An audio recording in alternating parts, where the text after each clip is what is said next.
Man, that was such a grand journey. But why did we kill that god again? You might be asking yourself that same question after you finish a JRPG.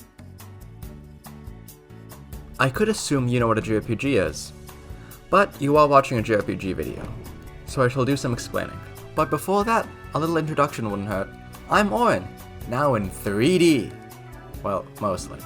And today we're going to be talking about why JRPGs keep having stories where you kill God, and how Japanese history and modern day issues have influenced writers of JRPGs to include deicide in almost every story.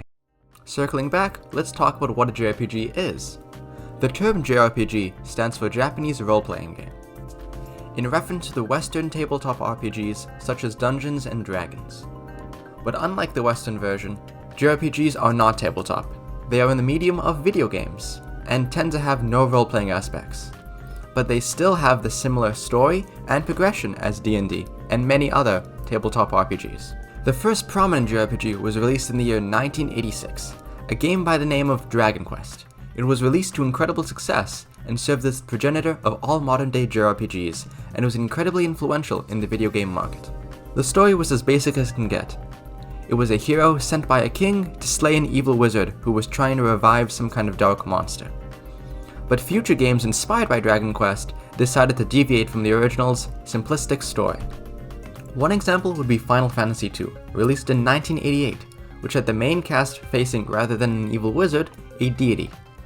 The deity was two halves of a whole, one an angelic deity who controlled heaven, and the other a demonic villain who controlled hell. The story, rather than calling the deity a god, avoided all mentions of divinity. This was due to the West being more sensitive to negative depictions of religion and God. But if you could read between the lines, you could see the dark deity was the closest to a god that Westerners would find acceptable. From this point onward, each new JRPG pushed the envelope, adding more and more themes of rebellion towards gods, until eventually JRPGs became synonymous with deicide. I am no JRPG professional, but my many hours of playtime may convince you otherwise. It's clear I'm a fan of JRPGs, and I find the trope of deicide to be both cool and enthralling. And this has led me to a question. Why do JRPGs have you killing gods? And today, I shall answer that question.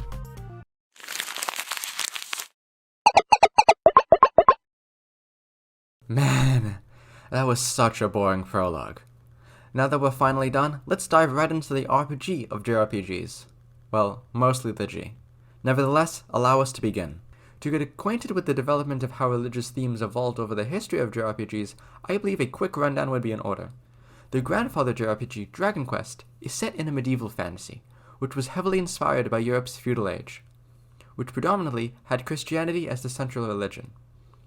Dragon Quest contained churches that were used for two major staples of the early JRPG, for saving and party member revival. Saving the game's progress carried a sense of relief, since it allowed players to lock in what they accomplished and not worry about having to reset too far back if they failed to fight. Revival also carried a sense of relief, as party members who were slain were out of commission until they were revived at a church, leaving players who were down a fourth or more of their fighting force finally able to fight at full power. Dragon Quest churches were places where the player would be excited to see, leaving players thinking positively of any church they saw, subconsciously making religion tied to a sense of relief within JRPGs. However, this association of religion and churches did not remain pure in future JRPGs, an example being Breath of Fire 2, released in 1994. Within this game, you still use churches to save, keeping that positive association that has been drilled into players over the years. This is where the writers trick the player, as the church's religion within Breath of Fire 2 is fake, and the church serves as both the devil and as the main antagonist. This is where the writers trick the players, as the church's religion within Breath of Fire 2 is fake, and the church serves both the devil and as the main antagonist. The plot twist shocks both the characters of the story and the players, as the trusted staple of the genre has proven to not be as reliable and safe as they first thought. Ultimately, JRPGs originally had religious themes for simple thematic reasons, to fit into the medieval fantasy, but writers have subversively made religion a more thought-provoking element of JRPGs, turning them from a place of relief and safety to a place to rest, but be skeptical of.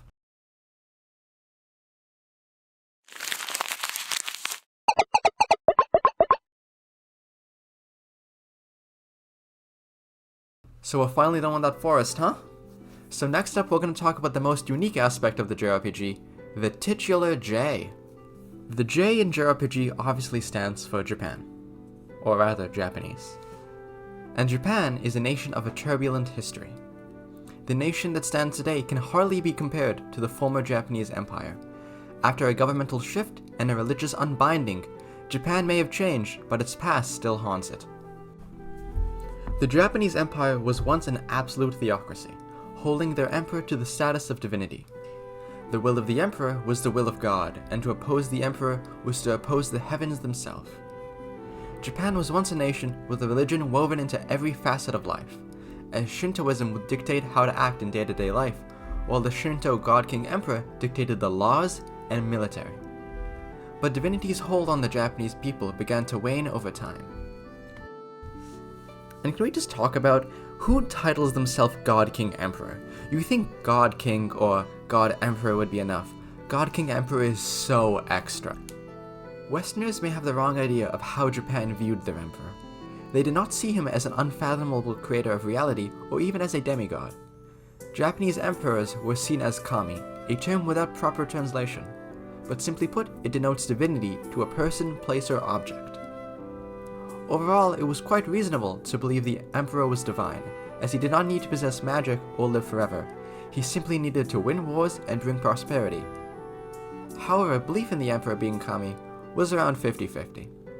Fun fact, Mount Fuji is considered kami. The diminishing belief in the emperor being kami can be found in the work of writer... I can't say his name.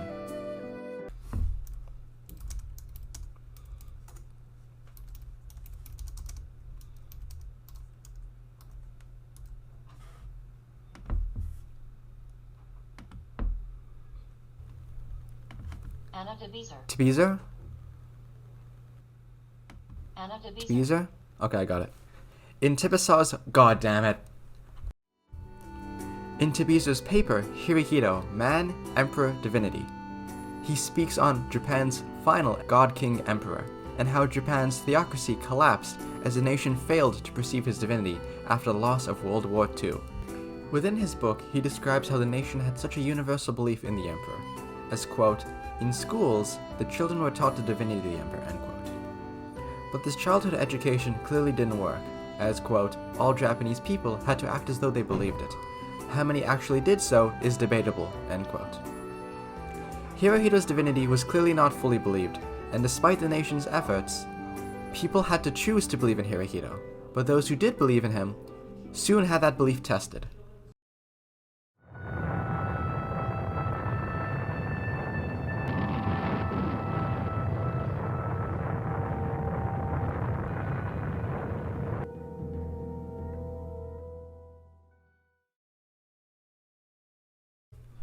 The first display of atomic weapons occurred. The bomb was dropped on the Japanese city Hiroshima, and then another bomb was dropped on the city of Nagasaki, killing over 200,000 people. The existence of the atomic bomb was something far beyond the powers that Hirohito was believed to have. The atomic bomb was essentially the first god killer, killing the narrative of Hirohito's godhood. Japan had been scarred by the nuclear war and its aftermath, and a large portion of the media that came out afterwards contained many analogies to the horrors of nuclear war. Some examples being Princess Mononoke, Godzilla, and of course, Jrpgs. Now on a lighter note, let's talk about the game Chrono Trigger.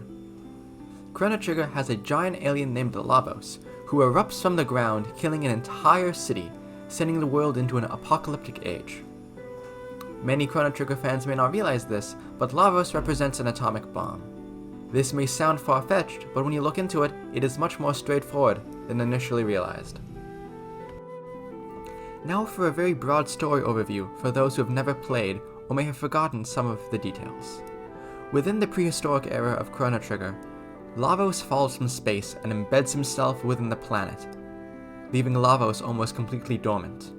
Eons later, in the Age of Antiquity, the power-hungry nobles of the Kingdom of Zeal, who believe him to be a god, make contact with Lavos.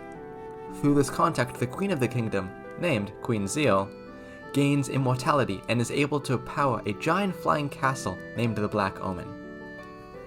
Eons later, in the modern era, Lavos awakens after getting powered up by the Black Omen and rises from the Earth's crust to destroy the world. That's when our main cast go out and destroy Lavos. Now that kind of story may not make you think that Lavos represents a nuke, but Lavos' presence deep within the Earth is simply to make the analogy that he's essentially uranium easier. And when the Kingdom of Zeal finds and makes contact with Lavos, they need to mine deep into the Earth, and Lavos' contact poisons the mind of those within the mine, which is essentially just the mining of uranium and the radioactive poisoning that occurs without proper protection. The Black Omen that Queen Zeal pilots is essentially just a missile carrier that summons Lavos, or to further the analogy, drops the nuke.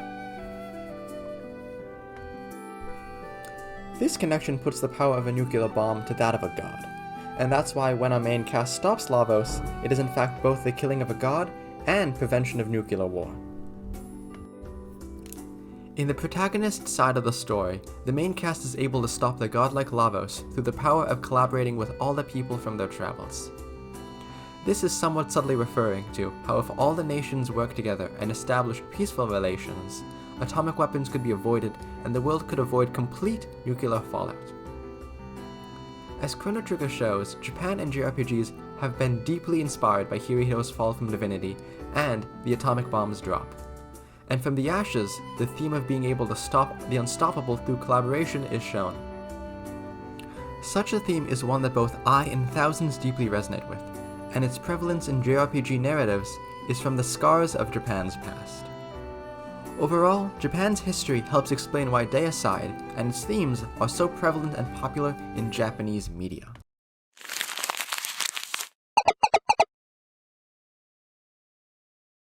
That cave felt like it went on forever, but we're finally outside. Anyways, now with a firm background of how JRPGs have evolved with the religious themes, it is now time to look at modern day RPGs that still use deicide and how they keep this almost 40-year-old cliché unique. As the world has changed into a less religious era, straightforward religious plots have lost relevance and grown stale. Thus, writers have begun to use godhood as an analogy for rebellion towards oppression. Games like Xenoblade and Persona are key examples, as their gods mostly represent ideas or concepts. Now we shall talk about a certain game that almost every JRPG fan knows, for either its iconic main character or its one-of-a-kind art style. Neon Genesis Evangelion, the game!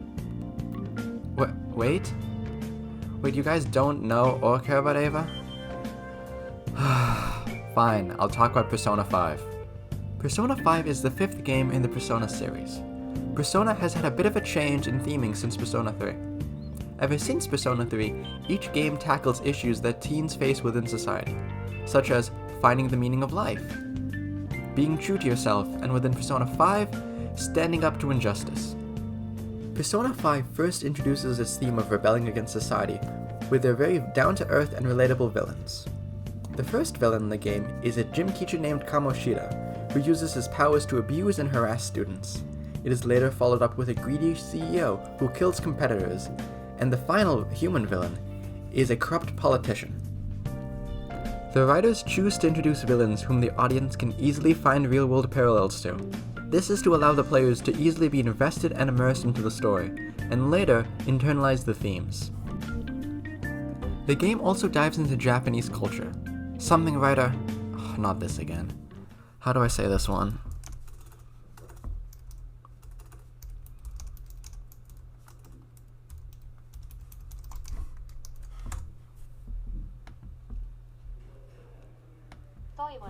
Toivonen. Alright, got it. Something writer Toivonen in his book Unable to Conform, Unwilling to Rebel, Youth, Culture, and Motivation in Globalizing Japan noticed. Within Toinovan's book, he speaks on the way Japan has developed into a society that creates a cycle of oppression and forces the youth to conform as, quote, Japanese society forms an independent culture system, where individuals pay significant attention to their own shortcomings, end quote.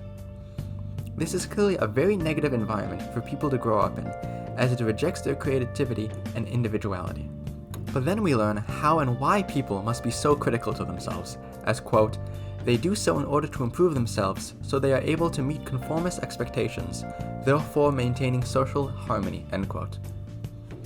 Japan is clearly a country of conformity, and people are not allowed to stand out or break social order. Persona 5 challenges that notion and represents this culture as Yaldabaoth, the god of control. Yaldabaoth seeks to make everyone mindless workers and completely embrace Japanese social culture. The main cast within Persona 5 is able to reach Yaldabaoth through sheer willpower, and then take him down by reminding the Japanese people that they are all unique and do not need to conform. A theme that the Japanese youth who played Persona 5 deeply resonated with. It's clear modern-day Japan still has a culture of respecting the elderly, and due to this it leads to a cycle of children raised to grow up like their parents, leaving little room for individuality. But pushback has always existed, and games like Persona 5 directly want people to not feel required to do what others want. Jrpgs have grown to directly challenge modern-day gods, such as governmental oppression and societal pressures.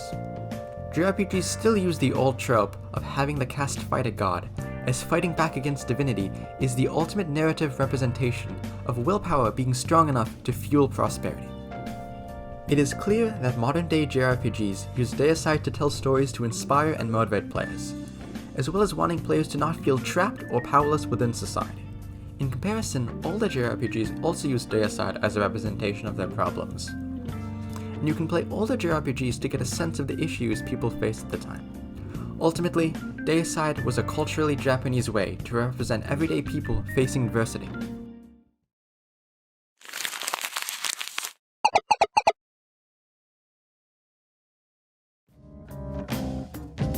Finally, we made it to the final dungeon.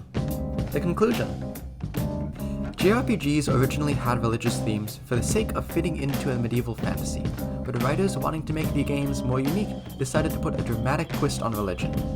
This twist stuck, and evolved into writers using their stories to motivate players and push back on current societal issues. Or you could say that deicide was added to JRPGs because it looks cool, and frankly, that could also be the case at the end of the day. Well, now we are at the end of our little journey, and we finally understand why we killed the god of boring video essays about niche topics. Wait, dude, you know this is a boring video essay about a niche topic, right? God damn it.